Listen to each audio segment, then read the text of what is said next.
Next, we are bringing to the stage a reenactment of expressions performed by 5 members of St. John's Theater Arts Clinic. This presentation was created by Miss Deneise Jennings-Houston. July 4th, 1776. We hold these truths to be self-evident, that all men are created equal, that they are endowed by their Creator with certain unalienable rights, that among these are life, liberty, and the pursuit of happiness, that to secure these rights, governments are instituted among men, deriving their just powers from the consent of the governed, that whenever any form of government becomes destructive of these ends, it is the right of the people to alter or to abolish it and to institute new government, laying its foundation on such principles and organizing its powers in such form as to them shall seem most likely to affect their safety and happiness. Frederick Douglass, July 4th speech, 1852. Fellow citizens, pardon me and allow me to ask, why am I called upon to speak here today? What do I, or those I represent, to do with your national independence? Are the great principles of political freedom and natural justice embodied in that Declaration of Independence extended to us? I say it with a sad sense of disparity between us. I am not included within the pale of this glorious anniversary. Your high independence only reveals the immeasurable distance between us. The blessings in which you this day rejoice are not enjoyed in common.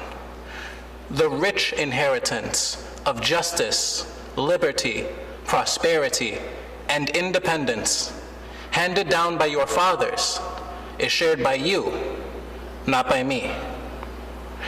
This 4th of July is yours, not mine. You may rejoice, I must mourn. To drag a man in fetters in the grand illuminated temple of liberty and call upon him to join you in joyous anthems were inhumane mockery and sacrilegious irony. Do you mean, citizens, to mock me by asking me to speak here today? William Lloyd Garrison, speech 1854.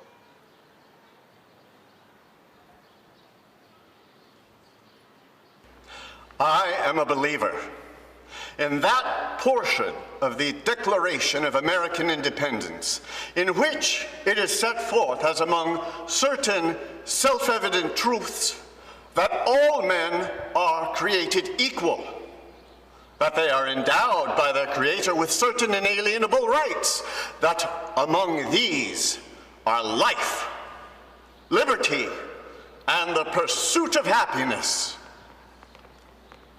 Hence, I am an abolitionist.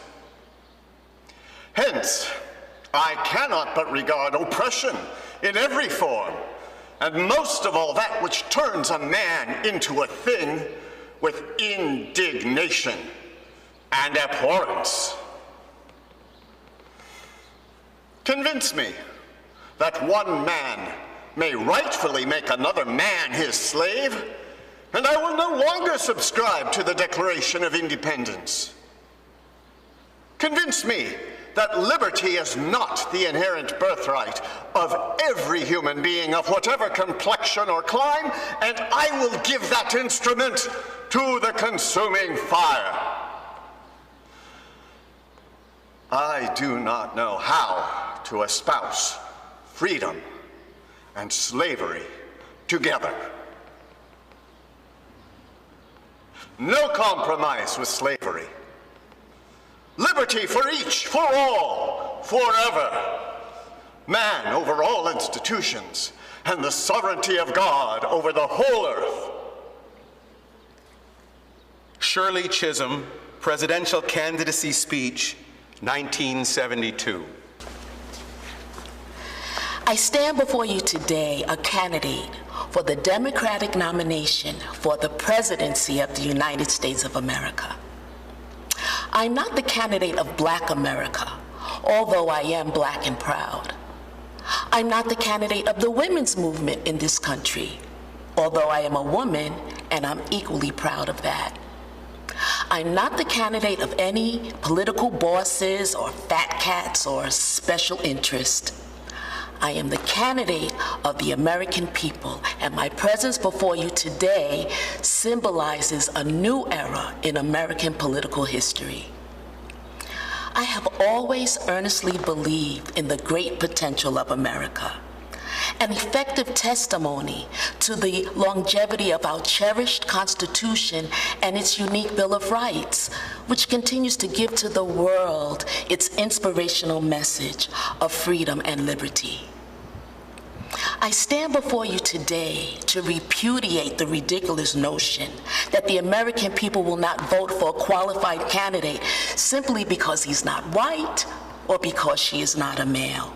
I do not believe in 1972 that the majority of Americans will continue to harbor such narrow and petty prejudices. I am convinced that the people of America will show that in 1972 and thereafter, that they intend to make independent judgments on the merits of a particular candidate based on that candidate's intelligence, character, physical ability, competence, integrity, and honesty. It is, I feel, the duty of responsible leaders in this country to encourage and to maximize, not to dismiss and to minimize such judgments. Our will can create a new America in 1972, one where there is freedom from violence and war, both at home and abroad. President Barack Hussein Obama, Inaugural Address, 2009.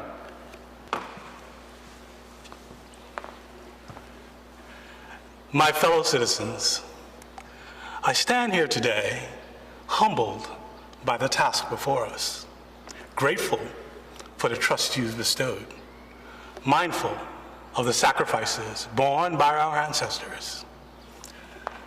44 Americans have now taken the presidential oath. At these moments, America has carried on, not simply because of the skill or the vision of those in high office, but because we, the people, have remained faithful to the ideals of our forebears and true to our founding documents. On this day, we gather because we have chosen hope over fear, unity of purpose over conflict and discord. The time has come to reaffirm our enduring spirit, to choose our better history. The God-given promise that all are equal, all are free, and all deserve a chance to pursue their full measure of happiness. What is demanded then is a return to these truths. This is the price and the promise of citizenship. And why a man whose father, less than 60 years ago, might not have been served in a local restaurant, can now stand before you to take a most sacred oath. So, let us mark this day of remembrance of who we are and how far we've traveled, America. With hope and virtue, let it be said by our children's children that when we were tested, we refused to let this journey end, that we did not turn back, nor did we falter.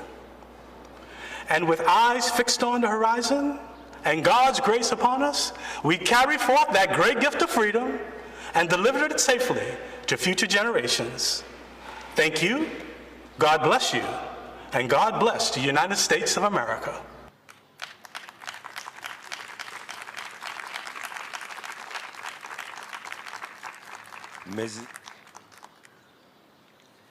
Mrs. Houston, that was an inspiring reenactment of We Hold These Truths.